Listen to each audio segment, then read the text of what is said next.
भी कैलाश पर्वत की अगर आप यात्रा करने जाएंगे तो नीचे सब कुछ मिल सकता है, पर कैलाश पर कुछ भी नहीं मिलता। मेरे कैलाश पर है क्या, मैं जो इनको दूं? तब पार्वती जी बोली, स्वामी आप चिंता मत करो।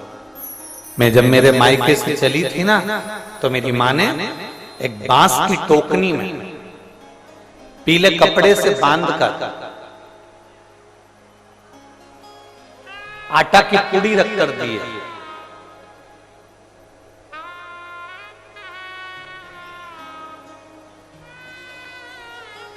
जितने गंगा तट के निवासी होते हैं, जितने सरयू तट के निवासी होते हैं, जितने नर्मदा तट के निवासी होते हैं, जितने गोमती तट के, गोदावरी तट के, जितने यमुना तट के निवासी होते हैं, जितने सरस्वती तट के निवासी होते हैं, जितने गंगा के घाट के निवासी हैं, जितने गंगा के किनारे के निवासी हैं, और जितने सरयू, मंदाकिनी, नर्मदा, कावेरी, गोदावरी, कृष्णा, इसके तट के जो निवासी होते हैं, ये सब शंकर जी की बनाई हुई परंपरा से चलते हैं।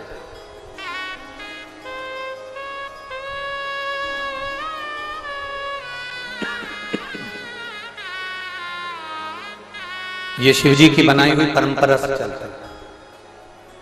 जो शंकर जी का नियम था, हिमालय राज पार्वती जी की जब विदाई करे, तब माता मैनावती ने उनको एक बांस की डलिया के अंदर पूड़ी रखकर, और अब उस समय पर देवता कितने बड़े होते थे, बहुत बड़े बड़े, जिनको देवता कहते हैं, देव कहते हैं, तो इतनी इतनी सी पूड़ी नहीं बनाई थी। जो आटे की पूड़ी बनाई गई थी, जो मैदा की पूड़ी बनाई गई थी, वो इतनी बड़ी बड़ी बनाई गई थी। अब इधर उत्तर प्रदेश में वो बेटी की विदाई पर बनती कि नहीं बनती हमको नहीं मालूम, पर हमारे शास्त्रों का जो नियम कहा गया कि बेटी जब विदा होती है, तो जैसे मैनावती ने बांस की डलिया में, बाम्बू की डलिया में पूड़ी बनाकर रखकर, उसमें थोड़ी सी शक्कर, थोड़ा मिठाई उसमें रखकर डलिया को बांधकर दे दी गई थी। बहुत ध्यान देना, हिमालय राज जी ने दहेज में हाथी, घोड़ा, पालकी सब कुछ दिया, सोना, चांदी, हीरा, पन्ना, जेवर, आभूषण, रतन, नौकर, चाकर, माणिक, मोती सब दिया था। मेरे महादेव दहेज का एक सामान लेकर नहीं आए थे, केवल मेरे महादेव वो डलिया में जो पूड़ी बांध कर दी गई थी, उसको स्वीकार कर मेरे महादेव लेकर आए। आज के जमाने में लोग फ्रिज के चक्कर में, गाड़ी के चक्कर में, बंगले के चक्कर में, जमीन के चक्कर में, अलमारी, सोफा सेट, पलंग के चक्कर में, ड्रेसिंग टेबल के चक्कर में, और डिनर टेबल के चक्कर में जो डलिया होती है पूड़ी की, जो मैदे की पूड़ी बनाई जाती है, जो बांस की डलिया में रखकर बनाकर जो दी जाती है, दुनिया का सामान लोग लेकर आना पसंद करते हैं, पर वो डलिया को वहीं छोड़ आते हैं। शिव महापुराण की कथा कहती है, महादेव सब कुछ छोड़ आए, पर वो मैदे की जो पूड़ी थी, आटे की जो पूड़ी थी, उसकी जो डलिया थी, उसको लेकर आए। उस पूड़ी को जब सारे देवताओं को दिया गया, तो देवताओं ने उस पूड़ी को जब खाया, तो वो एकदम फीकी थी, उसमें ना नमक था ना शक्कर थी। आप क्या बनती है? जम के बोलो जरा, किस किस क्या बनती है? जरा हाथ उठाओ तो बेटी विदा होती है तो देते हैं। सब क्या बनती है? रखो रखो, उसमें ना शक्कर है ना नमक है, फीकी पूड़ी, फीकी। अब जो देवताओं को दिया गया, अब देवताओं को दिया गया, तो देवताओं ने जो कई लोग हमारे सनातन धर्म पर उंगली उठाते हैं। दुनिया के कई लोग हमारे हिंदू धर्म पर उंगली उठाते हैं। तुम्हारे सनातन धर्म में ये नए नए नियम है, पूड़ी दे दी, फीकी दे दी, नमक डाला नहीं, शक्कर डाली नहीं, डलिया में बांध कर दे दी, पीले कपड़े के कंकु के छापे लगा कर दे दी। बताओ, ऐसा पीला कपड़ा कर दे दिया, ऐसा दे दिया। ये दुनिया के लोग सनातन धर्म पर उंगली उठाते हैं, और उंगली उठाने वाला कोई दूसरा नहीं होता, सब अपने ही होते, जो अपने ही अपने धर्म पर उंगली उठा देते।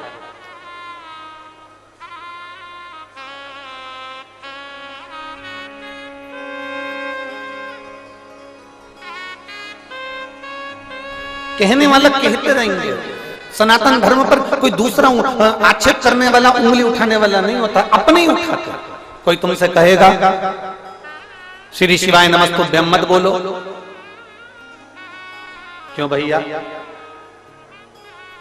तो कहे हो सकता है पाप लग जाए, क्यों भैया? गाली देने में पाप नहीं लगता, मंत्र बोलने में पाप लग जाता। फिर कोई महाराज आएगा कह देगा शंकर जी पे चढ़ा हुआ जल मत पियो, क्यों भैया? पाप लग जाएगा। दारू पीने में पाप नहीं लगता, शिव जी पे चढ़े हुए जल पीने में पाप लग जाता है। फिर कोई आएगा बेलपत्र चढ़ी हुई मत खाओ, क्यों? पाप लग जाएगा। हम कहते हैं मटन मच्छी खाने में पाप नहीं लगता, बेलपत्र खाने में पाप लग जाता है।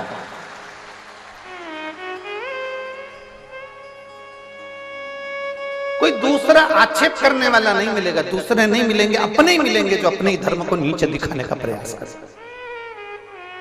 अपने ही मिलेंगे जो अपने धर्म को नीचे की ओर ले जाने का प्रयास करेंगे, कोई दूसरा नहीं। हमारे यहाँ मैदे की पूड़ी बनकर आई है और जो शिव ने बना दिया नियम वो आज तक चले आ रहा है, आज तक। और ये मैदे की पूड़ी का या आटे की पूड़ी का ये दलिया देने का ये नियम आज का नहीं है, ये हमारे यहाँ पुराने समय का, बहुत पुराने समय का।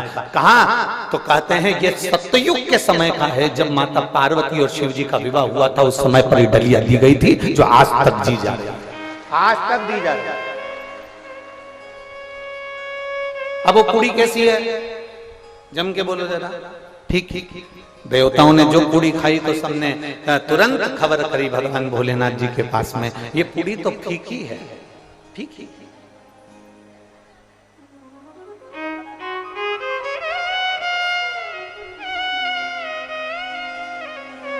इसमें ना शक्कर है, इसमें ना नमक है, ये पूर्ण तरह से फीकी है, पूर्ण तरह। अब देवाधिदेव महादेव को बुलाया गया और बुलाकर देवताओं ने कहा ये पूरी पूरी फीकी है, इसमें कुछ भी नहीं है। शंकर भगवान ने उसी समय पर संपूर्ण पृथ्वीवासियों को एक उपदेश दे दिया। वो उपदेश पूरे संसार में रहने वाले एक एक मनुष्य के जीवन में वो उपदेश याद रखना, जो शिव जी ने पूड़ी खिलाते समय दिया था और कह दिया देवताओं से ये पूड़ी फीकी है क्योंकि ये मायके से पार्वती जी के दी गई है, ये पूड़ी नहीं है मैदे की, ये पीले कपड़े में बंधी हुई ये पूड़ी नहीं है, ये बांस की डलिया में रखी हुई पूड़ी नहीं है, ये छापे लगाकर दी गई पूड़ी नहीं है। शिव जी कहते हैं ये पूड़ी के रूप में एक माँ बाप अपनी बेटी को हमको देते हैं और ये बता देते हैं कि मेरी बेटी फीकी है, इसमें नमक है कि शक्कर है, अच्छा बनाना और बुरा बनाना ये आपके हाथ में है। मेरी बेटी फीकी है, इसको अच्छा बनाना और बुरा बनाना तुम्हारे हाथ में है। हमारी बेटी को हम जितना जैसा बना सकते थे बनाकर आपको दिया है, इस पूड़ी को बनाकर हमने आपको दिया है। अब आपकी जवाबदारी, आप इसको शक्कर से खाएंगे कि आप इसको नमक से खाएंगे, ये आपकी जवाबदारी है कि आप अपनी बहू को कैसा संस्कार देते हैं। आप अपनी बहू को गाली देते हैं, आप शब्द कहते हैं, ताने देते हैं, आड़ा टेढ़ा बोलते हैं, या अपनी बहू को सहलाकर प्रेम से, स्नेह से, अपनी मीठी वाणी से अपनी बहू को इतना मिठास में घोल लो कि वो फीकी पूड़ी भी मीठी हो जाए। ये महादेव की कथा का, ये हमारे संस्कार है कि हम क्या दे रहे हैं।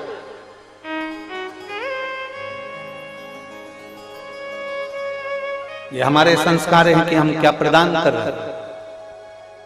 पहले के समय में मुंह दिखाई होती थी तो रकम दी जाती थी, आज के जमाने में मुंह छुड़ाई होती है कि इतना अपशब्द कह जाती हैं बेटियां, इतना अपशब्द बोल जाती हैं बहुएं कि आखिरी में सास ससुर कह देते हैं भले 1-2 एकड़ जमीन बिक जाए, 2 बीघा जमीन चली जाए, और इसको जाने दो, इसको अपने घर जाने दो, हम नहीं रह सकते इसके सामने। पीछा छुड़ा देते हैं लोग, मुंह दिखाई क्या मुंह छुड़ाई का काम करते हैं। 1,00,000, 2 लाख, 5 लाख लो और पीछा छुड़ा दो, तुम तो जाओ, हमें नहीं रखना। ये बड़ा विचित्र समय आ गया। इस विचित्र समय को हमें साधना,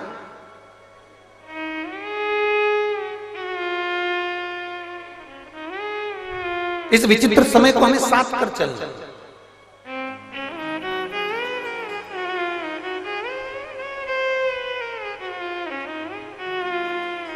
और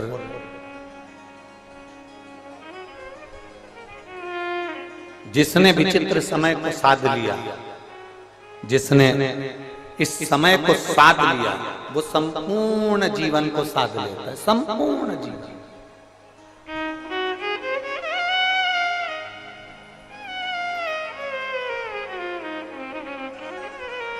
शादी के 4 साल, कितने वर्ष, जम के बोलो जरा, जम के। शादी के 4 वर्ष अपनी बेटी को, अपने बेटे को सिखाकर भेजना। शादी के 4 वर्ष सबसे कठिनता के वर्ष होते हैं। ये 4 वर्ष शादी के, इसमें बचपन, जवानी, अधेड़ी और बुढ़ापा सब कुछ समझ में आ जाता है शादी के 4 साल। क्यों? अपने घर को छोड़कर तुम दूसरे घर में जाती हो, वहां के घर में तुम सेटल होना, उसमें एडजस्ट होना बड़ा कठिन है। मेरी जीजियों, जिसके पांव की हड्डी टूट जाती है ना, बोलो, किसी किसी के पांव की हड्डी टूटी होगी तो उस हड्डी की जगह पर उसमें एक लोहे की, स्टील की राड लगा दी जाती है। बोलो सही है कि गलत है? हड्डी की जगह पर एक दूसरी स्टील की, लोहे की राड लगा दी जाती है, कापर की राड लगा दी जाती है। शरीर वही है, पर वो हड्डी की जगह पर दूसरी कोई हड्डी आकर, वो दूसरी स्टील की राड जो लगाई गई है, स्टील की जो डंडी लगाई गई है, उसको एडजस्ट होने में, उसको रमने में डॉक्टर भी कहते हैं 4-6 महीने लगेंगे। उसको सही एडजस्ट होने में 4 महीना लग जाता है। दांत लगवाओ तो उसको एडजस्ट होने में, जम के बोलो जरा, 4 महीना लग जाता है।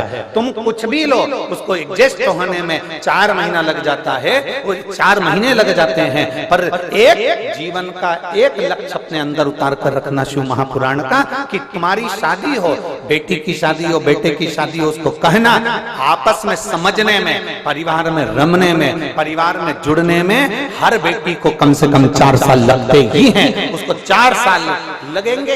अब उसमें उसको सुनना भी पड़ेगा, उसमें उसको साधना पड़ेगा, उसमें उसको सबको एडजस्ट कर कर चलना पड़ेगा। जो 4 साल अच्छे से साथ कर चल लेती है, जो 4 साल अच्छे से अपने जीवन को निकाल लेती है, फिर उसका बुढ़ापा नहीं बिगड़ता, उसका बुढ़ापा सुखमय हो जाता है, आनंदमय हो जाता है। 4 वर्ष थोड़ा साधना पड़ेगा। जो शुरू के 4 साल साध लिया, उसकी जिंदगी सध गई, और जो 4 साल नहीं साध पाया, उसकी जीवन बेकार। पर आज के जमाने में तुम्हारा जी, हमें तो तुरंत निर्णय चाहिए। बस लड़ाई हुई, मायके गई, नोटिस पहुंचा दिया, तलाक। अब पूछो क्यों तलाक ले रहे हो? तलाक क्यों ले रहे हो? तो कहा हमारी सास बेकार है। तलाक क्यों ले रहे हो? हमारा ससुर बेकार है। तलाक क्यों ले रहे हो? हमारी जेठानी, देवर, ननद सब बेकार है। तलाक क्यों ले रहे हो? हमारा पति बेकार है। मतलब इतने खानदान में ये 5 उंगली में कोई उंगली तो काम की होगी। 5 सदस्य घर में रह रहे हैं, उसमें से कोई तो अच्छा होगा। नहीं, मेरा पति बेकार, सास बेकार, ससुर बेकार, देवर बेकार, जेठ बेकार, और मेरी जेठानी बेकार, मेरी ननद बेकार, सब बेकार दिख रहे हैं, तो समझ लेना तुम्हारा चश्मा गड़बड़ है। काले कलर का चश्मा लगाकर तुम सोच रही हो सब पीले दिख जाए। बोलो री कुशीनगर की जीजी हो, काले कलर का चश्मा लगाकर तुम सोच रही हो सब पीले दिख जाएं। काले कलर का चश्मा लगाकर तुम कह रही हो सब नीले दिख जाएं। काले कलर का चश्मा लगाकर तुम कहती हो हरे दिख जाएं। काले कलर का चश्मा लगाकर तुम कहती हो सब साफ दिख जाएं, सीधे दिख जाएं, सफेद दिख जाएं। नहीं हो सकता। अपना चश्मा चेंज करिए, मतलब गड़बड़ी अपने अंदर है। बुरा जो देखन में चला बुरा न मिलिया कोई, इसलिए अपने को साधना पड़ेगा। हमें ये भी बुरा लग रहा है, वो भी बुरा लग रहा है, वो भी बुरा लग रहा है, सारा संसार का आदमी बुरा लग रहा है, घर में रहने वाला बच्चा बुरा लग रहा है, जेठानी के बच्चे बुरे लग रहा है, देवरानी के बच्चे बुरे लग रहे हैं, ननन के बच्चे बुरे लग रहे हैं। तुम्हारे कमरे में आकर बैठ जाए तो तुम धुतकार के भगा दो, तो समझ लेना कि चश्मा हमारा गड़बड़ है, हमें चेंज करना पड़ेगा। चश्मे को नहीं, अपने दिल को, अपने मन को हमें चेंज करना पड़ेगा, तब हमको सब अच्छा नजर आना प्रारंभ। कोई दूसरा नहीं, हमें अपने आप को बदलना पड़ेगा। और मत बुरे कर्म कर बंदे वरना पछताएगा, भगवान की आंखों से तू बच नहीं पाएगा, तू बच नहीं पाएगा। अरे ओ अज्ञानी मत कर नादानी, अरे ओ अज्ञानी मत कर नादानी। तेरे कर्म का फल भी तू ही पाएगा, जैसा किया तूने तेरे आगे आएगा। मत बुरे कर्म कर बंदे वरना पछताएगा, भगवान की आंखों से तू बच नहीं पाएगा, तू बच नहीं पाएगा। अगर सास को सब बुरे लग रहे हैं तो आंख का चश्मा गड़बड़ है, बेटे को सब बुरे लग रहे हैं तो चश्मा गड़बड़ है, ससुर को सब बुरे लग रहे हैं तो चश्मा गड़बड़ है, और आपको सब बुरे लग रहे हैं तो चश्मा गड़बड़ है। चश्मे से मतलब है कि हमारा मन कुछ गड़बड़ है, हमारा दिल कुछ गड़बड़ है।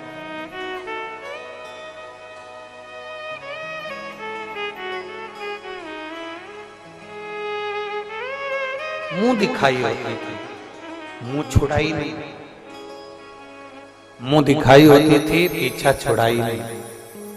पीछा नहीं छोड़ा, मुख दिखाई।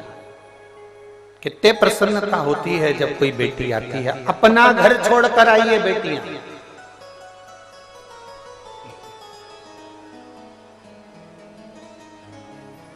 घर में रहने वाली सासों को एक बात समझ लेना चाहिए जरा अच्छे से। तुम भी आई थी तो तुमको भी एडजस्ट होने में समय लगा था, ये सासों को समझना चाहिए। और तुम्हारा समय दूसरा था और ये समय दूसरा है। आज के समय की पढ़ी लिखी लड़कियां अगर तुम्हारे घर में आ रही हैं तो थोड़ा सा तुमको संभल कर चलना पड़ेगा, हर चीज में टोकना बंद करना पड़ेगा, तब जाकर हमारा घर और परिवार ठीक तरह से चल पाएगा और उसको हम साथ। गया जमाना, वो जमाना गया जिस समय पर बहुएं डरती थीं। आज का जमाना बड़ा विचित्र है। कोई सास के पास में आकर कह देना, पहले डराते थे बच्चों को तो कहते थे बहू आया। आज के जमाने में सास को डराना हो तो कहते बहू आई, डर जा, कुत्ते में डर जा।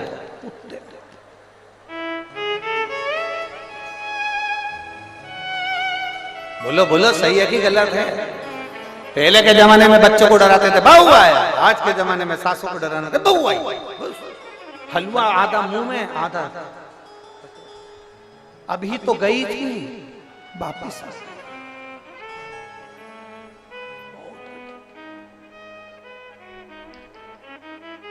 अब मेरा निवेदन मेरी जीजियों से और मेरे जीजाओं से, जितने आस्था चैनल पर कथा सुन रहे हैं, जितने फेसबुक यूट्यूब पर कथा सुन रहे हैं, इन सब से मेरा निवेदन है, ध्यान देना, थोड़ा ध्यान रखना। हमें ज्यादा टोक टोक कर जिंदगी नहीं दी। तुम बूढ़े हो जाओगे, तुम्हारी नहीं चलेगी, फिर बहुएं कोई काम करेगी तब तुम्हारा दिल दुखेगा। इसलिए अभी से ऐसे हो जाओ, आग लगे बस्ती में अपन रहो मस्त। टाइम पे अपने लिए चाय आ रही है, टाइम पे अपने लिए भोजन आ रहा है, समय पर सब काम हो रहा है, अच्छे से अपनी जिंदगी चल रही है। ज्यादा किसी को रोका टोकी करना उत्तमता नहीं है। हाँ, थोड़ा बहुत बोलो, मना नहीं, पर अधिकता में नहीं, जिससे हमारा घर हमारा परिवार टूटे ना। ऐसे शब्दों का संबोधन ना किया, ऐसे शब्दों का संबोधन ना करा।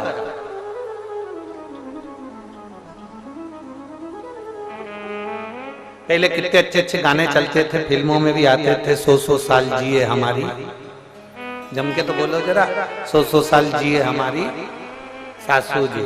आज के जमाने में तो प्रार्थना करके जाती हैं बेटियां, हम जाएं उससे पहले मर जाएं हमारी सासू जी। बोलो री जीजिए, सही बात है कि गलत है? वो मंदिर के अंदर है इसलिए तुम बाहर झूठ बोल लेते हो, वो मंदिर के अंदर है इसलिए तुम बाहर पाप कर लेते हो, वो मंदिर के अंदर है इसलिए तुम बाहर छल कर लेते हो, वो मंदिर के अंदर है इसलिए तुम बाहर कपट कर लेते हो, वो मंदिर के अंदर है इसलिए तुम बाहर बेईमानी कर लेते हो, वो मंदिर के अंदर है इसलिए तुम चोरी भी कर लेते हो। अगर वो मंदिर से बाहर निकल गया तो तुम्हारी जिंदगी सही नहीं, वो दोच के सही। जैसे बच्चा जब तक अकेला पढ़ता है एकदम फुल एंजॉय के साथ पढ़ता है, पढ़ गया, सो गया, खाता पीता पढ़ रहा है, और मम्मी के सामने पढ़ के बता, मम्मी दो रख के बोल ए फोर एप्पल, मैं भी तक नहीं बोला, फिर मारा। बच्चा स्वतंत्र है, तब तक वो अच्छे से घूम रहा है, पढ़ रहा है, खा रहा है, पी रहा है, पढ़ते पढ़ते सब एंजॉय कर रहा है। पर मम्मी के सामने, पापा के सामने बैठ गया पढ़ने के लिए, फिर मम्मी पापा के सामने कोई हरकत करेगा क्या? जम के बोलो रही, कुशीनगर की दीजिए, करेगा? मम्मी पापा के सामने बच्चा कोई हरकत नहीं कर सकता, अकेला रहेगा तो हरकत कर सकता है। उसी तरह शंकर हमारे माँ बाप हैं, अगर वो बाहर आ गए तो हम कोई हरकत नहीं कर सकते।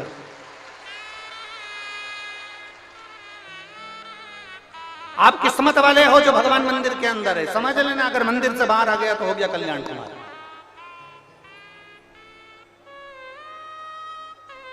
अब तुम रोज मंदिर जाया करो, लोटा भर जल चढ़ा के, सूरज चांद, सूरज गौर लखीमपुर, तुम रोज भगवान को मंदिर में जल चढ़ाने जाया करो तो धन्यवाद देकर आना, धन्यवाद तुम यही देना। प्लीज बाहर मत निकल प्लीज, क्योंकि मैं झूठ नहीं बोल पाऊंगा, मैं कपट नहीं कर पाऊंगा, मैं बेईमानी नहीं कर पाऊंगा, मैं छल नहीं कर पाऊंगा। और सूरज, एक बात और कहना चाहूंगा, भगवान ऐसी कोई जगह नहीं है जहां मेरा भोलेनाथ नहीं है। कंकर कंकर में शंकर, कंकर कंकर में शंकर है, वो सब दूर है, सब। हम उसको मानते हैं कि मंदिर के अंदर है, केवल तुम्हारे लिए मंदिर के अंदर है कि तुम अच्छे से अपनी जिंदगी जी लो। कितना मोबाइल पर रोज झूठ बोलते हो, कितना कपट करते हो, कितनी बेईमानी करते हो, दुकानों में बैठकर कितना। एक बार रामचरितमानस का संवाद है, हनुमान जी महाराज अयोध्या में आ गए, राम जी का राज्य स्थापित हो गया, राम जी राजा बनकर बैठ गए, हनुमान जी बाजार में घूम रहे थे अयोध्या के। एक कपड़े की दुकान वाले ने हनुमान जी को बुलाया, इधर हनुमान। हनुमान जी चले गए, क्या हुआ? हनुमान जी ने पूछा क्या बात है? कपड़े की दुकान वाले ने कहा क्यों तूने, हमने सुना है तुमने लंका जला दी थी पूंछ से। हनुमान जी बोले हाँ। कपड़े के व्यापारी ने पूछा ये बताओ कि तुमने कैसे जलाई थी? हनुमान जी ने बोला उन्होंने मेरी पूंछ में कपड़ा बांधा, तेल डाला, आग लगाई, मैंने जला। फिर दूसरा आ गया, जलाई कैसे थी? हनुमान जी ने कहा पूंछ में कपड़ा बांधा, तेल डाला, आग लगाई, जला। फिर तीसरा आ गया, तुमने लंका जलाई कैसे? 4-6 दिन तक, 8 दिन तक हनुमान जी के प्राण खा गए, ऐसे बोलते रहे लंका कैसे जलाई। हनुमान जी बोले पूंछ में उन्होंने कपड़ा बांधा, तेल डाला, आग लगाई। फिर हनुमान जी से पूछा लंका कैसे जलाई? हनुमान जी ने बोला अब तो मेरी पूंछ में आग लगा के बताओ, मैं जला के बताता हूं। अब सारे कपड़े वालों ने मिलकर हनुमान जी की पूंछ में कपड़ा बांधा, तेल डाला, आग लगाई तो हनुमान जी सब कपड़े की दुकान में घुस गए, सब में लगाया। अब सब में आग लगा के जैसे आए, सारे कपड़ा व्यापारी राम जी के पास अयोध्या में पहुंच गए। राघव जी की जय हो, राम जी की जय हो, खूब रोते बिलखते पहुंचे, प्रभु प्रभु प्रभु निर्णय कर दीजिए। हनुमान जी के, राम जी ने पूछा हुआ क्या? कुछ नहीं हुआ, हमने हनुमान जी से पूछा था कि तुमने लंका कैसे जलाई। हनुमान जी ने अपनी पूंछ में आग लगाकर हमारी कपड़े की दुकान जला दी। हनुमान जी को बुलाया, हनुमान तुमने ऐसा क्यों करा? हनुमान जी बोले मेरे से रोज पूछते थे कि लंका कैसे जलाई, कैसे जलाई। मैंने कहा आग लगाओ, मैं जला के बता देता हूँ। तो इनकी दुकान क्या लंका थी? हनुमान जी बोले लंका से कम नहीं थी, 1 रुपए की चीज 10 रुपए में बेचते थे, इसलिए लंका से कम नहीं थी, आग लगा दी।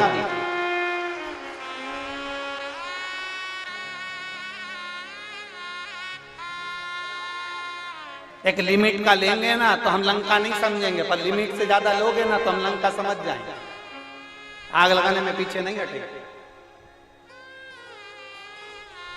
अरे भाई भगवान मंदिर के अंदर है तो तुम आजाद हो, आजाद। तुम्हारी गाड़ी पे जब तुम्हारी पत्नी बैठी रहती है तुम्हारी मम्मी बैठी रहती है, तुम्हारी मोटरसाइकिल पे तुम्हारे पापा बैठे रहते हैं, तब लड़का इतनी सज्जनता से गाड़ी चलाता है, कंघी पाटी पाड़ के धीरे धीरे धीरे धीरे चलाता।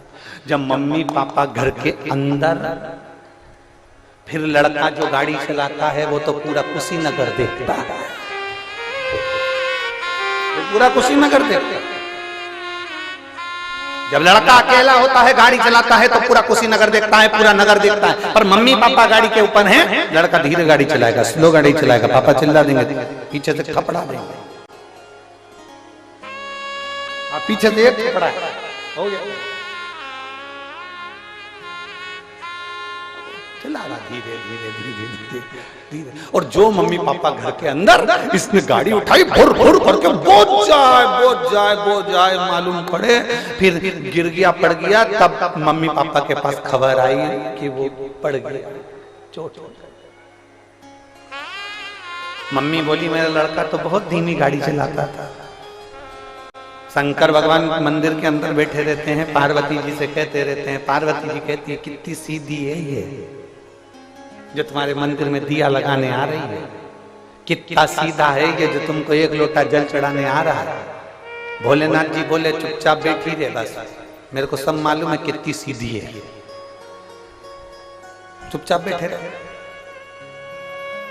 कितने प्रेम से एक लोटा जल चढ़ाता है, 4 महीने हो गए चढ़ाते चढ़ाते, तुम इसकी सुन क्यों नहीं रहे। शंकर भगवान बोले पार्वती आंख बंद करके बैठी रहे, मेरे को मालूम है कब इसको क्या देना है। अभी 4 महीने हुए हैं, अभी लोटा भर के जल चढ़ा रही है, अगर मैं अभी के अभी दे दूंगा तो परसों के दिन से आएगी नहीं, बैठे रहे।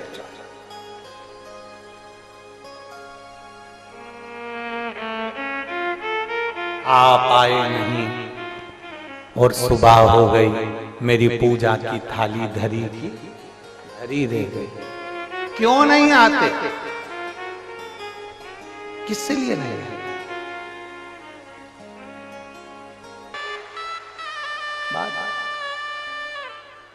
रिश्ता तेरा मेरा सबसे प्यारा, रिश्ता तेरा मेरा सबसे है प्यारा, तू मेरा बाबा मैं हूँ तेरा लाला, मैं हूँ तेरा लाला, तू मेरा बाबा मैं हूँ तेरा लाला, मैं हूँ तेरा लाला। जो कोई ना करे वो महादेव करे। अकाल मृत्यु वो मरे जो काम करे चंडाल का, काल उसका क्या बिगाड़े जो भक्त हो महाकाल का। जो शिव की आराधना में डूबा हुआ होगा उसको क्या चिंता है।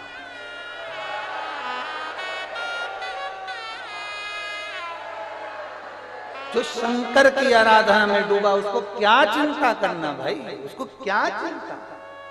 बोल बम का नारा है, हम उसके आश्रित हो गए, हम उसके भरोसे। हम कहेंगे इतना सभी दुख आपकी जिंदगी में आए ना, आप लोटा भरकर शिव के मंदिर जाओ, शिव के मंदिर। कई लोग कहते हैं दुख आए तब मंदिर जाओ, ना ना ना।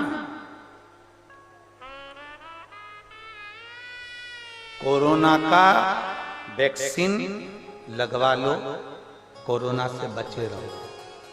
बचपन में 3 महीना 2 महीने का बच्चा होता है, उसको टीके लगते हैं तो माँ बोलती है इसको भी कोई बीमारी नहीं, मत लगाओ। नहीं नहीं, अभी के लिए नहीं, बाद में काम आएगा। अभी टीका लग गया तो बाद में काम आएगा, अभी वैक्सीन लग गई तो बाद में काम आएगा। उसी तरह तुम अभी से अगर शंकर के मंदिर में एक लोटा जल चढ़ाना प्रारंभ करोगे तो बाद तक काम आएगा। अभी ठीक है, अपनी जगह पर है, बाद तक काम आएगा, आज नहीं।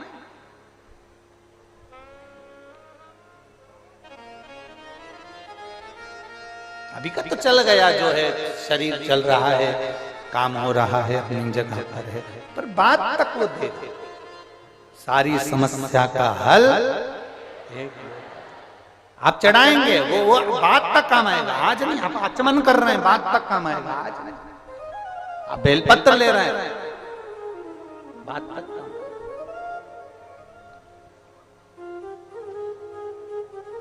और मेरी जीजियों, रोज बेलपत्र आप नहीं खा सकते तो रोज बेलपत्र शिव जी की लेकर आते हो, उसको सुखा लो। शंकर जी पे चढ़ी हुई बेलपत्र उठाकर सुखा लो, सूख जाए जब चूड़ा बना लो। चूड़ा बनाने के बाद में, क्योंकि सादी बेलपत्र कोई कोई खाता है तो मुंह में छार छार हो जाता है, किसी किसी के खाने में छाले पड़ जाते हैं कि हमसे नहीं खाते बन रहा, मत उसका चूड़ा बना के रखो। हफ्ते 2 हफ्ते में चुटकी भर के जरा सा चूड़ा भी अगर तुमने खा लिया, जिंदगी में बीपी और शुगर और थायराइड नहीं हो सकता। बीपी, शुगर और थायराइड नहीं हो सकता। और जितने शुगर के पेशेंट बैठे हैं यहाँ पर और जितने बीपी के पेशेंट बैठे हैं, मैं उनसे भी कहूंगा, जो कहता है मेरा शुगर ऊपर नीचे हो रहा है, हम उनसे कहेंगे दिन में 3 बार तुम बाबा जी की बेलपत्र उठाकर खाइए। शिव जी पर चढ़ी हुई बेलपत्र शंकर से कुंदकेश्वर महादेव के नाम से उठाकर खाओ, और दूसरे दिन ही तुम जांच कराओ तुम्हारी शुगर लेवल में आती कि नहीं आती, बताना जरूर। और खाली ना जाता कोई दर से तुम्हारे, खाली न जाता कोई दर से तुम्हारे, मैं भी खड़ी हूँ नंदी बाहे फसरे, अपने गले से लगा लो, गिरा जा रहा हूँ, उठा लो, भोले अपने दर से अब तो न टालो, गिरा जा रहा हूँ, उठा लो,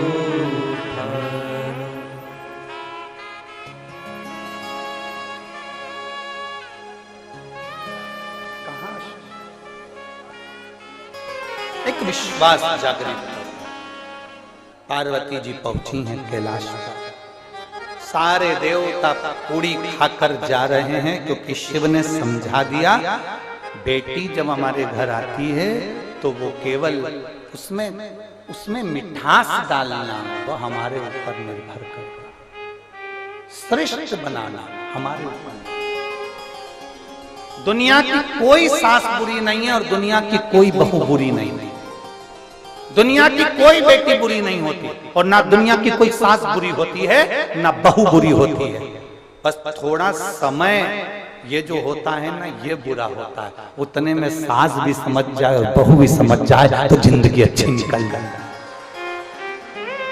ना सास बुरी है ना बहू बुरी है, दोनों अच्छी, बस समय कालचक्र ये बड़ा विचित्र आता है। ये कालचक्र आदमी को थोड़ा हिला देता है, ये कालचक्र व्यक्ति को रुला देता है, ये कालचक्र व्यक्ति को परेशान कर देता है। उस कालचक्र में अगर हम महाकाल को भजेंगे, उस कालचक्र में हम शंकर को भजेंगे, तो कालाधिपति का भजन करेंगे तो हमारा कालचक्र समर जाएगा, फिर हमारी दुख की घड़ी टल जाएगी, हमारा दुख का समय निकल जाएगा। हम अगर उसमें शिव को भज रहे हैं तो, हम शंकर का गुणगान कर रहे हैं तो कोई बुरा नहीं है संसार में। ये दुनिया के लोग भले कह देते हैं कि ये बुरा है वो अच्छा है, लोग दिन भर 24 घंटे बैठ के लगे रहते हैं, डिबेट में भी लगे रहते हैं, कहीं कहीं में बैठकर मीडियाओं में लगे रहते हैं, ये बुरा ये अच्छा ये बुरा है। ना ना, संसार में सब अच्छे हैं, आप अच्छे तो जगत अच्छा। बुरा जो देखन में चला बुरा न मिल गया। बुरा कौन था? आप और हम स्वयं, जो गंदगी देख रहे हैं, जो अच्छा ही नहीं देख पा रहे, जो अपनी दृष्टि से कुछ श्रेष्ठ नहीं देख पा रहे। अच्छा देखेंगे अच्छा मिलेगा।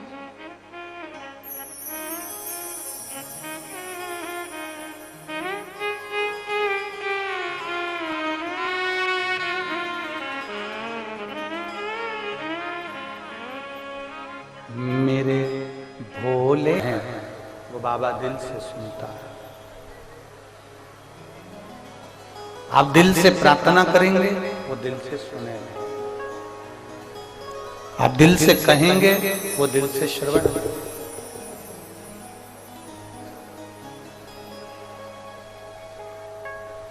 पंडाल में बैठकर करी गई प्रार्थना, शिव महापुराण की साक्षी में करी गई प्रार्थना कभी खाली नहीं गई, कभी भी। और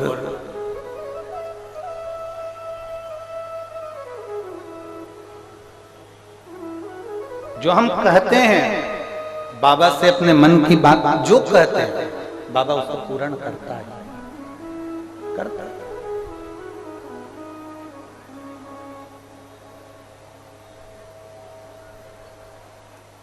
आप और हम सब भगवान शिव की पवित्र कथा का लाभ ले रहे हैं, और कितना आनंद का विषय है कि हमारी इस पवित्र कथा के अंतर्गत, देवादिदेव महादेव की कथा के अंतर्गत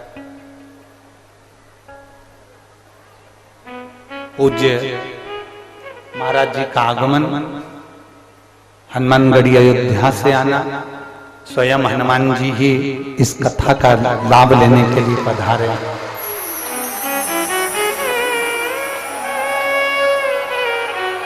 जय जय श्री राम, जय जय हनुमान। महाराज जी की वाणी भी बड़ी सुंदर है हो, जैसी जैसी हनुमान जी की सेवा करते ना वैसी वैसी इनकी वाणी भी सुंदर है। अभी कथा अपनी जब विराम की ओर रहेगी उस समय पर आपकी भी वाणी का लाभ अपन सब लेंगे। और बड़ी ओजस्वी और बड़ी सनातन धर्म को प्रेरणा देने वाली आपकी वाणी है, जो आप और हम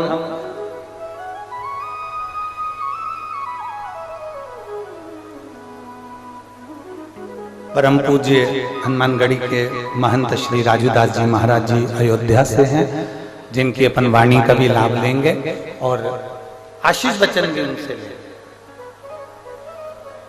शिव तत्व की प्राप्ति, भगवान ओघड़ी की प्राप्ति। शिव महापुराण की कथा कहती है, भगवान शंकर का चरित्र कहता है, देवादिदेव महादेव का चरित्र कहता है।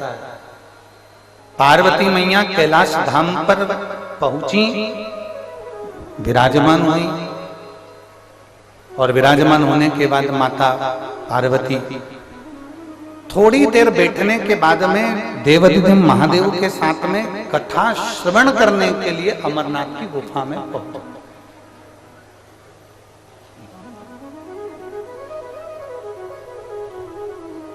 जब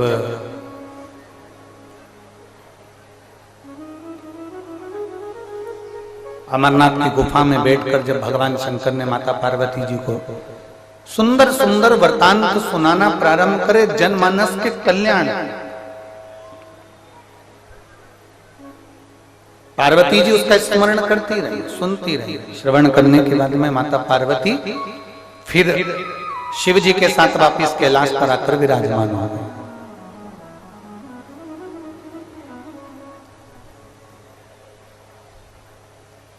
कुछ समय बड़े आनंद के साथ में कैलाश पर निकलता है, और देवादिदेव महादेव कैलाश पर से जाकर एकांत का निवास करने के लिए जाते हैं। पार्वती जी को भी नहीं मालूम कि शिव जी गए कहां।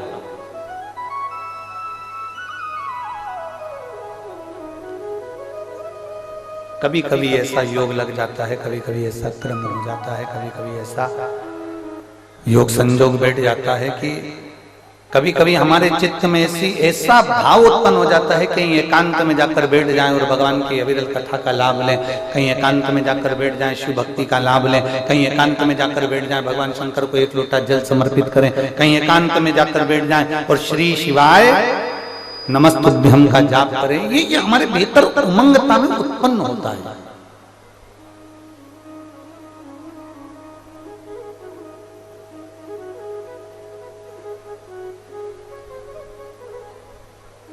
कभी आप लोगों ने अनुभव करा कि गौतम बुद्ध बाबा ने संपूर्ण पृथ्वी की परिक्रमा करी, सब जगह गए, हर जगह पहुंचे, ज्ञान उपदेश भी दिया, संसार का कल्याण भी किया, पर कुशीनगर की भूमि पर आकर उन्होंने इस आत्मा को परमात्मा से मिलन कराने के लिए ज्योति को ज्योति में मिलाने के लिए ये कुशीनगर की धरा ढूंढी, जरा विचार किया।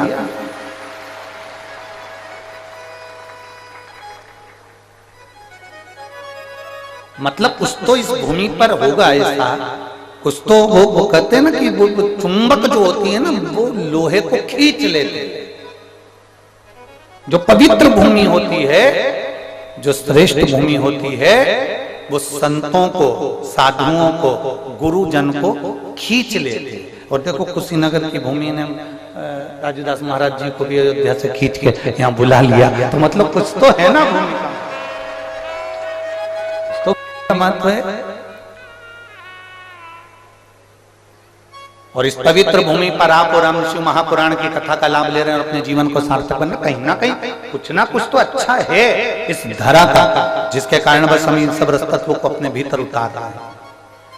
शिव जी ने एकांत का वास किया। अब सबसे ज्यादा एकांत का वास कहां हो सकता है? बोलो रे बोलो कुशीनगर वालों, जरा जम के। सबसे ज्यादा एकांत का वास कैलाश पर एकांत का वास नहीं होगा, क्योंकि देवता वहां पर दिन रात आते हैं, भगवान के भक्त वहां पर आते हैं। 12 ज्योतिर्लिंग में अगर जाकर महादेव जी बैठ जाते तो एकांत का वास नहीं होता। नंदनवन काशी में जाकर बैठ जाते तो एकांत का वास नहीं होता। गंगा के घाट पर जाकर बैठ जाते तो एकांत का वास नहीं होता। सबसे ज्यादा एकांत का वास जहां पर संपूर्ण वैराग्य की उत्पत्ति हो जाए, शिव जी ऐसी भूमि पर शमशान में जाकर बैठ गए। शिव शमशान में जाकर बैठे और भोलेनाथ जी जब शमशान में जाकर बैठे, पार्वती जी उनको ढूंढ रही है। माता पार्वती उनको ढूंढने का प्रयास कर रही है। सब जगह पर माता पार्वती जी ने उनको ढूंढा, हर जगह पर। ऐसी कोई धरा नहीं रही जहां पार्वती जी ने शिव जी को नहीं ढूंढा। ढूंढ रहे और ढूंढते ढूंढते माता पार्वती आखिरी में शमशान में पहुंच गई।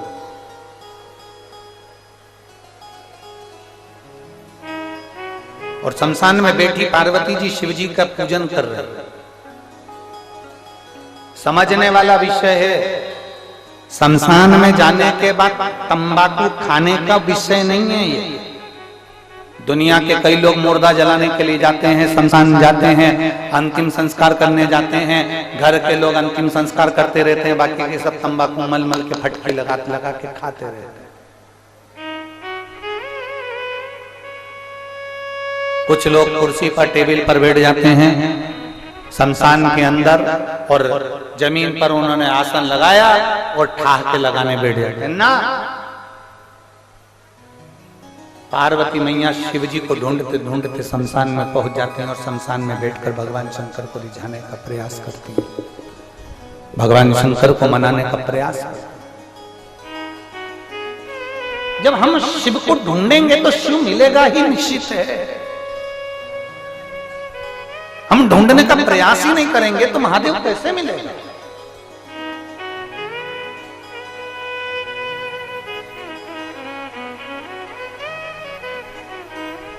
आज महाराज जी पत्रकार वार्ता थी, तो उसमें पत्रकार बंधुओं का निवेदन था कि ये अयोध्या में राम जी बैठ गए, ज्ञानवापी का मुद्दा चल रहा है, कृष्ण जन्मभूमि को भी आप मांग रहे हैं, तो ये क्या है? हमने कहा देखो, बच्चा मांगेगा नहीं तो मां रोटी देगी नहीं, बच्चा मांगेगा नहीं तो पिता पेन देगा नहीं, बच्चा मांगेगा नहीं तो पिताजी मोबाइल देगा नहीं। उसी तरह मांग हम दूसरे से नहीं रहे, हमारी चीज, हमारी ज्ञानवापी, हमारी जन्मस्थली हम मांग रहे हैं। जैसे अयोध्या मांगी वैसे ही ज्ञानवापी और वैसे ही कृष्ण भगवान की जन्मस्थली मांगी। उसमें क्या दिक्कत है? भगवान कृष्ण की जन्मस्थली मांग रहे हैं तो इसमें कोई बड़ी बात नहीं है, हमारी है इसलिए मांग रहे हैं। ज्ञान वापी मांग रहे हैं तो हमारी है इसलिए मांग रहे हैं। अयोध्या हमारी थी तो हमने मांगी और आज अवध में राम जी विराजमान हुए। ये प्रधानमंत्री जी और मुख्यमंत्री जी को धन्यवाद हो, बहुत बहुत साधुवाद। ठीक है और रहे।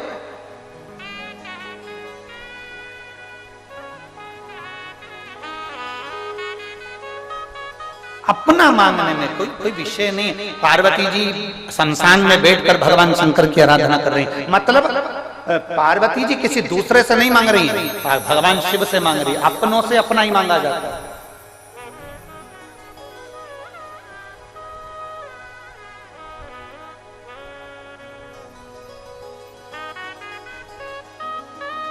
फिर महाराज जी उन्होंने कहा राजनीति का मुद्दा है, विपक्ष इसको राजनीति का मुद्दा मानता है। हमने उनसे कहा कि राजनीति का मुद्दा मानता है, हम तो कहते हैं अगर वो अयोध्या में राम लाने को तैयार हो जाते, वो ज्ञानवापी में शिव लाने को तैयार हो जाते, वो जन्म स्थली पर कृष्ण को लाने को तैयार हो जाते, तो हम भी उनके साथ खड़े हो जाते। उसमें क्या था? सीधा सा विषय है कि राम हमारे हैं, शिव हमारे हैं, कृष्ण हमारे हैं। ये संपूर्ण भारत की भूमि, संपूर्ण विश्व की भूमि, संपूर्ण भारत की धरा ये हमारी है, सनातन धर्म की है और भगवत भजन की। ये कोई साधारण भूमि नहीं है। और मेरा कुशीनगर वालों से निवेदन है, जिस भूमि पर तुम रहते हो कुशीनगर में, ये भूमि साधारण नहीं है। देव अधिदेव महादेव की कुछ ऐसी कृपा होगी जो बाबा गौतम बुद्ध भी इस पवित्र भूमि पर आकर अपनी ज्योति को ज्योति में समाहित करते हैं। ये साधारण भूमि नहीं हो सकती। बोल बम का नारा है। ये साधारणता नहीं है भूमि की माता, हम उसको पहचान नहीं पाते। लोग कहते हैं शमशान, शमशान को जो समझ गया वो समझ गया। शमशान जहां पर अमीर भी मरता है तो बांस पर जाता है, गरीब भी मरता है तो बांस पर जाता है, अमीर भी जाता है तो घास पर जाता है, गरीब भी जाता है तो घास पर जाता है। कुशीनगर में ऐसा होता होगा कि कोई पैसे वाला मरता होगा तो डनलप के गद्दे पर जाता होगा। हमारे यहाँ नहीं जाते। पैसे वाला करोड़पति भी मरेगा तो बांस के ऊपर जाएगा, बांबू पर जाएगा। गरीब भी मरेगा तो बांबू पर, बांस पर जाएगा। अमीर भी मरेगा तो घास के गद्दे पर जाएगा, गरीब भी मरेगा तो घास के गद्दे पर जाएगा। अमीर भी मरेगा तो सफेद कपड़े में जाएगा और गरीब भी मरेगा तो सफेद कपड़े में जाएगा। जहां सबकी शान सम है उसी का नाम शमशान है। सबकी शान बराबर रखता है वो देव अधिदेव महादेव का धाम है। जहां शंकर का स्थान है वहां सब सम है। शिव जी के सामने कोई पैसे वाला, कोई करोड़पति, कोई गरीब, कोई अमीर नहीं होता। जिसने पुकारा शिव उसका हो गया, जिसने पुकारा शंकर उसका। एक पत्र है, देख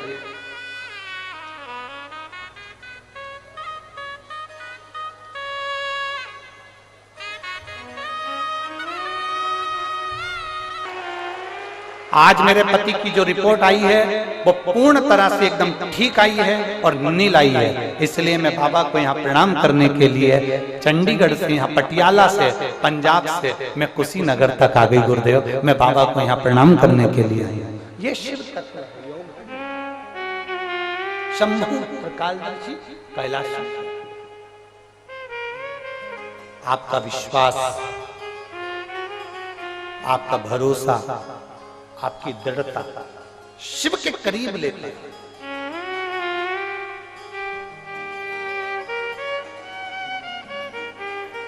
जहां शंकर बैठते हैं, जहां शिव बैठते हैं, जहां शंकर की आराधना होती है, जहां शिव की आराधना होती है, वो भूमि साधारण नहीं होती है। भले वो शमशान क्यों ना,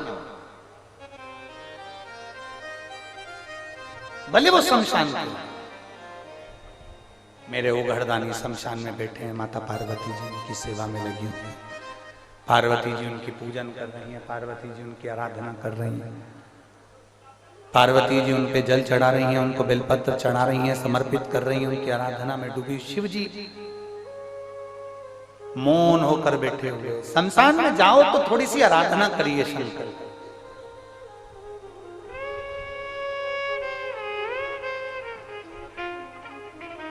शमशान में जाकर ठिठोली नहीं करना, शमशान में जाकर हमें हंसना नहीं है, शमशान में जाकर हमें कोई किसी के ऊपर ठाका नहीं लगाना है।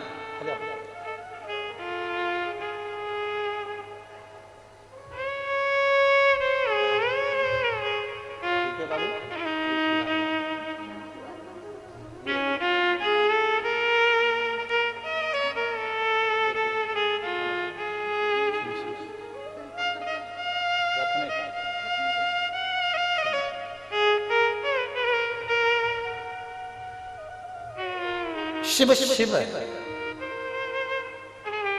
पंजाब से आई हैं बहन श्रीमती बासमती देवी जी, रामचंद्र जी कुशबा, पंजाब पटियाला से आई हैं।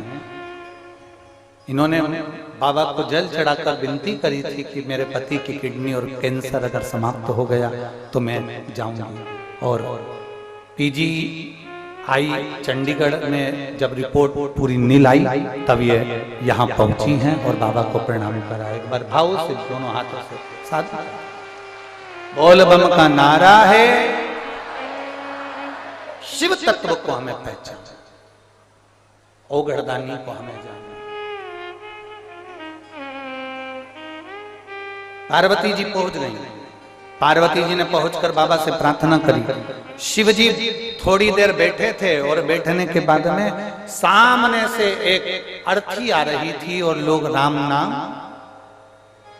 बोलो बोलो जम के बोलो जरा, राम नाम सत्य है बोल रहे। शंकर भगवान ने उस अर्थी को देखा और शिव जी उसको देखकर मुस्कुरा दिया। भगवान थोड़ी सी देर हंसे, ठाका लगा। अब गुरुजी आप कह रहे हो कि शमशान में हंसना नहीं चाहिए और महादेव मुस्कुरा रहे, महादेव हंस रहे। जो देवता करते हैं ना वो हमें नहीं करना, जो गुरु करता है वैसा हमें नहीं करना, जो भगवान करते हैं वैसा हमें नहीं करना। हमें उनके बतलाए मार्ग पर चलना है, हमें उनके जैसा करना नहीं है। महादेव के हंसने का कारण क्या था? माता पार्वती जी ने पूछा। सामने से अर्थी आ रही है, लोग राम नाम सत्य चिल्ला रहे हैं और आप ठाका लगा दिया प्रभु। आपके हंसने का कारण क्या है? शिव जी कहते हैं पार्वती मेरे हंसने का केवल एक ही कारण है, जो ये सामने से मुर्दा आ रहा है, जो ये अर्थी आ रही है, इस पे एक सेठ लेटा हुआ है, इस पे एक सेठ लेटा हुआ है। ये वो सेठ है जिसने अपनी दुकान में मेरा फोटो लगा कर रखा है। अच्छा वाह, आपका फोटो? हाँ, ये वो सेठ है जो रोज दुकान खोलता है तब 2 अगरबत्ती मेरे फोटो को लगाता है। बहुत बढ़िया, फिर तो ये आपका भक्त है पार्वती जी। फिर आप हंस क्यों रहे हो? शिव जी कहते हैं ये वो सेठ है जिसने मेरा फोटो अपनी दुकान में लगा रखा है। दुकान खोलता है जब 2 अगरबत्ती लगाता है और दिन भर में ग्राहक के सामने 50 बार मेरी झूठी सौगंध खा जाता है। अब बताओ, शंकर जी हंसे नहीं तो क्या क्या? अब शिव जी हंसेंगे नहीं तो क्या करेंगे? 50 बार ग्राहक के सामने मेरी झूठी कसम खा जाता है। प्रभु कुछ भी हो, अगरबत्ती तो लगाता है। शिव जी ने कहा उसी अगरबत्ती का तो पुण्य देने के लिए गया था। मैंने सोचा ये रोज अगरबत्ती लगाता है, भले कैसा भी है, कसम दिन भर खाता है, पाप भी बहुत करता है, झूठ भी बहुत करता है, कसम पर कसम खाता है, छल भी करता है, लोगों का धन भी खा जाता है, बहुत बेकार काम करता है। पर मैंने सोचा 2 अगरबत्ती लगाता है तो अपन 2 कदम चलकर इसके घर पर इसको ज्ञान देकर आते हैं। मैंने एक महात्मा का रूप धारण करा। शिव जी कहते हैं मैंने एक महात्मा का रूप धारण करा और महात्मा का रूप धारण कर कर मैं इसके घर पर पहुंच गया। और मैं इसके घर पर जाकर मैंने आवाज लगाई, सेठ जी सेठ जी सेठ जी। निकल कर बाहर आया। मैंने कहा मेरे को 2 रात्रि यहाँ पर विश्राम करना है। इसने मुझे 2 रात्रि का विश्राम दिया। मैंने 2 रात्रि इसके यहाँ विश्राम करा। 2 अगरबत्ती का पुण्य मुझे देना था, इसलिए मैंने इसको पुण्य दिया। मैंने इसको समझाने बैठ गया, सुनो सेठ जी, थोड़े दिन के बाद तुम मरने वाले हो, थोड़ा अच्छा काम कर लो। सेठ जी ने मुझे 4 गाली बक दी। मेरे ही घर का खा रहा है, मेरे ही घर में सो रहा है, मेरे ही घर का घी पी रहा है, मेरे घर का पानी पी रहा है, और मुझे मरने का बोल रहा है। फिर भी तुम साधु हो, तुम सन्यासी हो, तुम तपस्वी हो, तुम साधक हो, तुम महात्मा हो, तुम्हारा कहना मैं मानूंगा। तो क्या करना है बताओ। इतने में सेठ जी ने पूछा तो महादेव महात्मा का रूप धरकर बोले, सेठ जी अब तुम भी वैराग्य ले लो, सन्यासी बन जाओ, तुम घर छोड़कर चले जाओ। इतने में सेठ जी बोले, बिल्कुल मैं घर छोड़कर चले जाऊंगा, पर बस मेरे बेटे की शादी हो जाए, एकदम फ्री हो जाऊं, वो दुकान संभाल ले, मैं चले जाऊंगा। कुछ दिन बाद बेटे की शादी हो गई। शंकर भगवान बोले पार्वती से, मैं फिर इसके घर पहुंच गया और मैंने कहा, सेठ जी बेटे की शादी हो गई, अब तो चलो। इतने में बोला, बस बहू को एक अच्छोरा छोरी हो जाए, बस फिर मैं चल पूरा छोड़ दूंगा, वैराग्य धारण कर लूंगा, सब छोड़ कर चले जाऊंगा। अब बहू के घर में छोरा छोरी हो गया, ये दादा बन गए, उनको खिलाने में लग गए, इधर उधर उठाने में लग गए, घोड़ा हाथी बनने में लग गए। फिर मैं पहुंच गया। सेठ जी, जैसे ही मैंने कहा सेठ जी ने कर लिया दरवाजा बंद। मैं खिड़की में से चिल्लाया, सेठ जी दरवाजा खोल के बाहर आए और आते से मुझसे बोले, मेरा पीछा पकड़ के बैठे हो, तुम तो बाबा बन गए, क्या मुझे बनाने बैठे हो? मुझे नहीं बनना, चलो यहां से जाओ। सेठ जी ने मुझे धक्का मारकर निकाल दिया। इतने परिवार में आसक्ति खाकर पड़ गए, इतना पोता पोती, बेटा बहू, पत्नी, बच्चे, दुकान, जमीन, जायदाद, इतना घिर गए कि घर से एक मिनट कहीं नहीं जाते, ना मंदिर, ना देवालय, ना शिवालय। आखिरी में यम का निर्णय तो यम का है, इसके प्राण छूटे। और ये इसी के घर में, इसी की बाथरूम में से जो पानी निकलता है, उसी में कीड़ा बन गया, उसी में। जिस बाथरूम में से पानी निकलता है, जिस बाथरूम में से पानी निकल कर बाहर जाता है, उसी बाथरूम की नाली में कीड़ा बन गया। अब वहीं पड़ा है, घर के लोग इससे रोज डर रहे हैं और ये वहीं पड़ा रहता है, क्योंकि इससे घर नहीं छूटा, इससे परिवार नहीं छूटा, इससे घर परिवार छूट नहीं रहा, इससे घर परिवार छूटा नहीं, इसलिए ये निकला। हम आप सबको धन्यवाद देते हैं, बहुत बहुत साधुवाद है, बहुत बहुत धन्यवाद आपका। शिव महापुराण की कथा कहती है, अपने घर में रहने वाली छिपकली को एक बार जरूर देखना, हफ्ते में 2 हफ्ते में छिपकली को देख लिया करो और धन्यवाद दे दिया करो। शिव महापुराण की कथा कहती है, जिससे अपना घर नहीं छूटता, वो उसी घर में मरने के बाद दीवार से चिपक जाता है छिपकली बनकर। कुशीनगर वालों, आपको चिंता करने की जरूरत नहीं है, आपकी छिपकली की योनि नहीं मिलेगी, क्योंकि तुम अपना घर छोड़कर शिव महापुराण की कथा में बैठी हो। जो अपना घर छोड़ना जानता है, तो परमात्मा भी उसको मुक्त करना जानता है।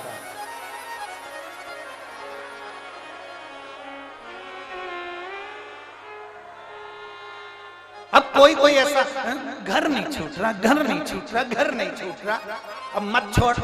बाद में बाथरूम में जो पानी बाहर निकलता है, वहां पर जो कीड़े दिख रहे होंगे, उन कीड़ों को पहचान जाना, उनसे भी नहीं छूटा था, आज तक नाली में पड़े, छूटे ही नहीं। अपना घर छोड़कर, परिवार छोड़कर, कुटुंब छोड़कर 5 दिन, 7 दिन, 2 दिन आप शिव महापुराण की कथा में आकर बैठे हो, परमात्मा के भरोसे पर बैठे हो, उसके विश्वास पर बैठे हो। वो साधारण नहीं है। एक पत्र है,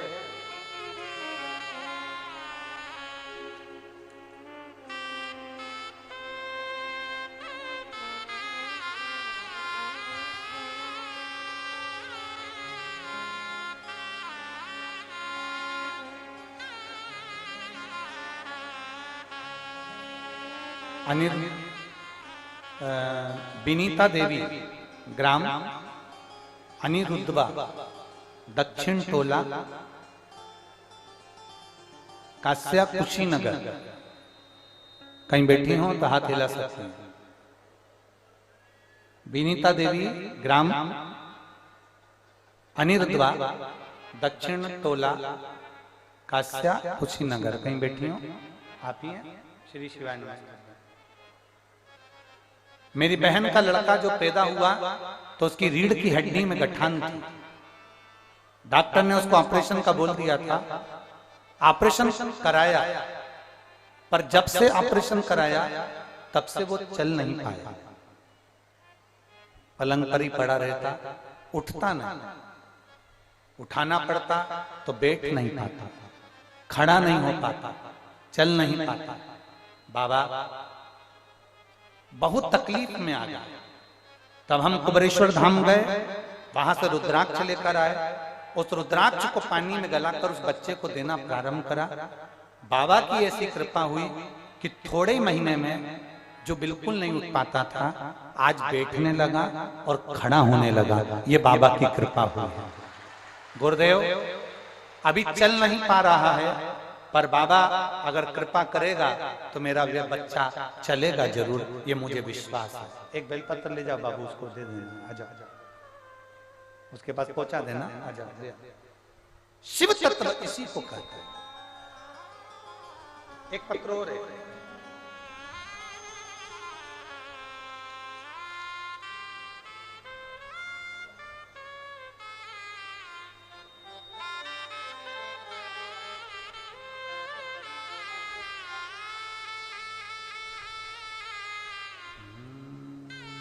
शंभो शरणे पड़ी मांगो घड़ी रे घड़ी, दुख काटो दया करी दर्शन आपो। शंभो शरण पड़ी मांगो घड़ी रे घड़ी, दुख काटो। मेरा नाम माया शर्मा है, मेरे पति का नाम सच्चिदानंद शर्मा है। कहीं बैठे हो तो हाथ हिला सकती हैं। मैं गोपालगंज बिहार से आई हूं। आप ही हैं? दोनों हाथ हिला दो। बच्चा आया है के साथ में? ले आओ इसको, बेलपत्र ले जाना। मैं गोपालगंज बिहार से आई हूं गुरुदेव। मेरा एक बेटा है 2.5 साल का है, जो चलता नहीं है, बैठ नहीं पाता था, चल नहीं पाता था, पलंग पर पड़ा रहता था। डॉक्टर के हिसाब से ये कभी नहीं चल सकता था, ना बैठ सकता था। किसी के कहने पर टीवी पर कथा सुनना प्रारंभ करा और आपके बताए अनुसार 1 लोटा जल महादेव को चढ़ाना प्रारंभ करा और एक बेलपत्र लाकर बच्चे को पीस कर देना प्रारंभ करा। गुरुदेव डॉक्टर के हिसाब से ये बैठ भी नहीं पाता था, पर मेरे बाबा ने ऐसी कृपा करी है, मैंने थोड़े दिन पहले से जल देना प्रारंभ करा है और बाबा की कृपा से अब मेरा बेटा बैठने लगा है। मैं बाबा को यहाँ धन्यवाद देने के लिए आई हूँ कि अब मेरा बेटा बैठने लगा। जो सोया ही रहता था, कभी चलता नहीं था, कभी बैठता नहीं था, आज बाबा की कृपा से वो बैठने लगा। बाबा केवल विनती है, पंडाल में बैठकर कथा सुन रही हूँ एक बेलपत्र की, जो मिलेगी तो मुझे विश्वास है कि मेरा बेटा एक दिन चलकर शिव महापुराण की कथा में भी जरूर आएगा। मैं बाबा को प्रार्थना करता हूँ। ये शिव तत्व है। ओ घड़ी इन्होंने लिखा, मेरे बेटे को डॉक्टर ने कह दिया था ये कभी उठेगा नहीं, ना बैठ पाएगा ना चल पाएगा, पर मेरा बेटा शिवजी पे चढ़े हुए जल को पीता हुए तो आप बैठने लगा है और बाबा की कृपा से वो बैठता है। यही शिव की बड़ी कृपा हुई है। ये शिव तत्व है। ओ घड़ी है शंभु त्रिकालदर्शी कैलाशी है महाराज।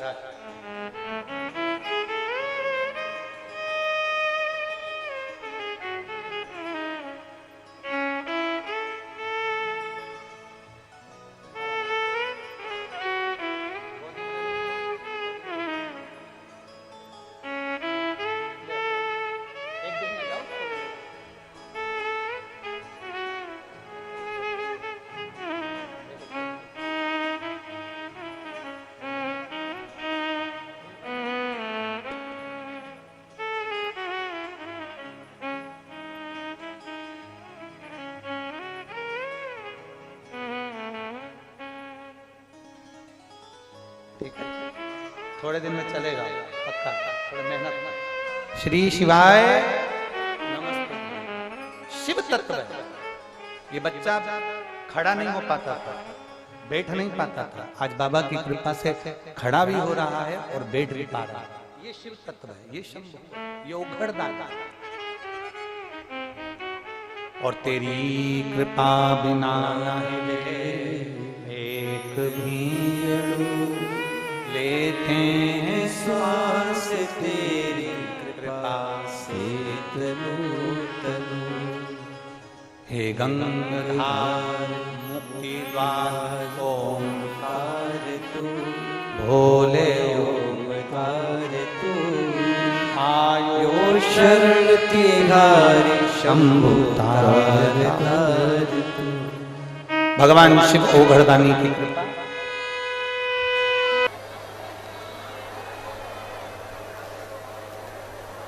मानव का देह, मनुष्य का शरीर, और इस शरीर के माध्यम से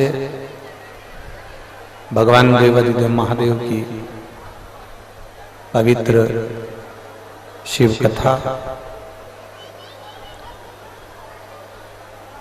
ये एक जीवन का लक्ष्य है।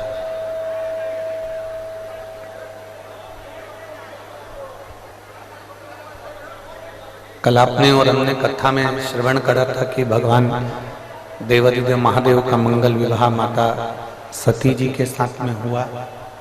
फिर सती जी के बाद में भगवान शिव जी का विवाह माता पार्वती जी के साथ में हुआ।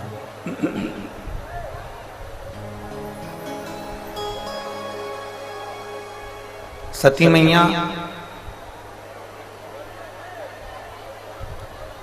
जो राजा दक्ष प्रजापति की पुत्री हैं, बेटी हैं।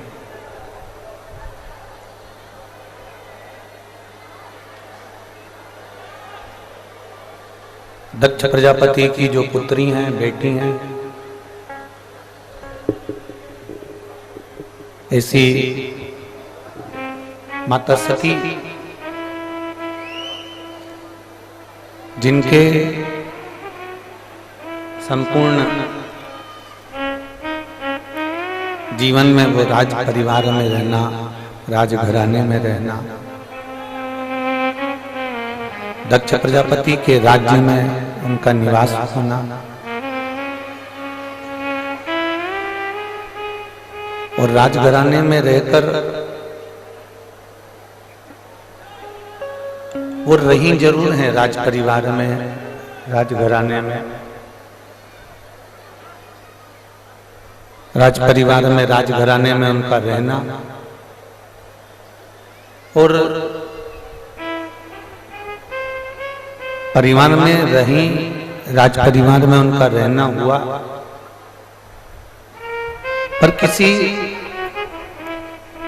सतगुरु की शरणागति उनको प्राप्त नहीं।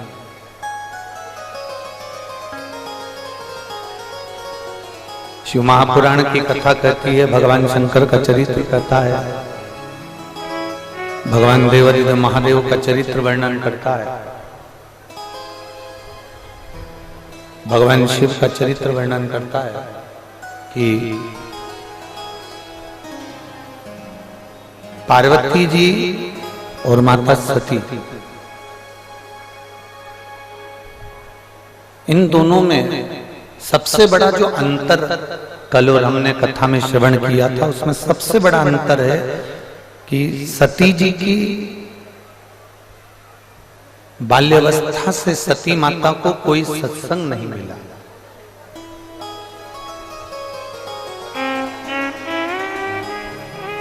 सती जी को कोई सत्संग प्राप्त, यहाँ के सब बंद है, बाहर के चालू है।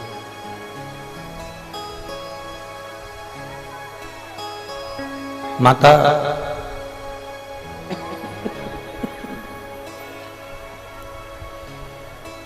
माँ सती जी के, माता सती जी के कोई सद्गुरु उनको बाल्यावस्था से नहीं मिले। माता सती जी को कोई बाल्यावस्था से कोई गुरु का सानिध्य नहीं मिला,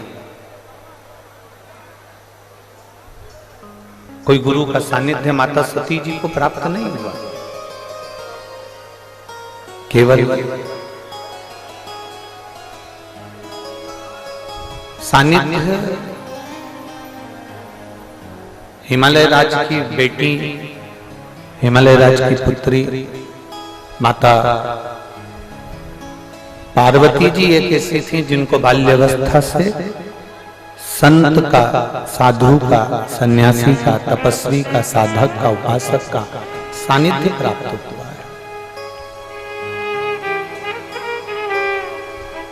उनको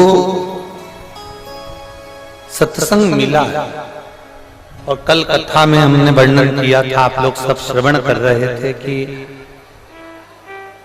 सत्संग मिलना, बाल्यावस्था से संत का सानिध्य करना, गुरुजन के चरणों में बैठना, सत्संग करना, सदगुरु की शरणागति ग्रहण करना, सदगुरु के चरणों में जाकर बैठकर थोड़ी सी देर का कोई सत्संग हमारी जिंदगी में मिल जाए तो हमारे जीवन को सार्थक कर, हमारे जीवन को धन्य बनाए। सती मैया को वो सत्संग प्राप्त नहीं हुआ, माता सती को वो सत्संग नहीं मिला, पर माता पार्वती जी को बाल्यावस्था से देवऋषि नारद ने जो सत्संग दिया वो पार्वती जी के हृदय में, चित्त में वो विराजमान हुआ।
Nabi